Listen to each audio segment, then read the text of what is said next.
Okay, let me tell you what I think about Sonnet 18.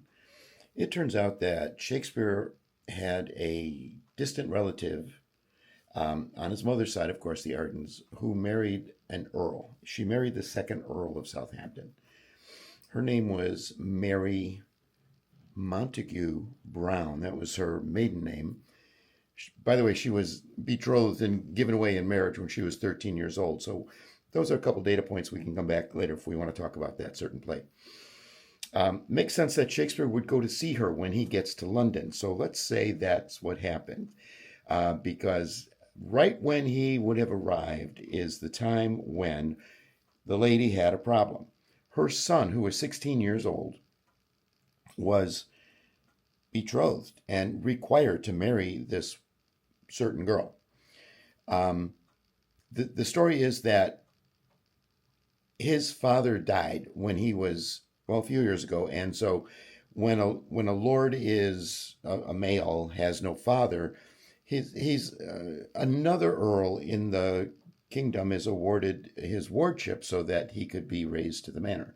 So Lord Burleigh, who was Chancellor of the Exchequer, took on young Henry to be his ward, and that gives Burleigh the right of betrothal for the boy. And if the boy refuses, then Burleigh can charge the family the entire cost of raising the boy.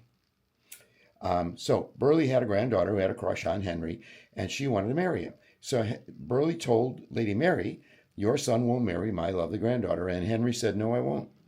And this went on back and forth. I read Lady Mary's letters about this, and it was a serious problem because Burleigh was no one to be trifled with. So right at this time is when Shakespeare knocks on her door and introduces himself as a poet mum, and he's from the hinterlands, and they come up with a scheme. This is now me going away from the facts and just kind of embroidering that she would pay him to write sonnets to Henry to convince him to have a child, as he's already said no multiple times to marrying this young woman. And in the sonnets that Shakespeare wrote to him, he even mentions his mother. He says, "Thou art thy mother's glass." Shakespeare never talks about individuals in his sonnets. The year was up. Henry turned 17. That was the age of majority back then, and he was required to now give his decision. And he said he would not marry the woman. And then he went off to live with his cousin, Robert Devereux, because he hated his mother, but that's a whole other story. Now, Shakespeare was out of a job. So he wanted to stay working as the house poet to the Roseleys, to the Earls of Southampton. So he wrote Sonnet 18. "Shall I compare thee to a summer's day? As long as I write about you, you will never grow old or die. As long as men can breathe and eyes can see, so long lives this, and this gives life to thee."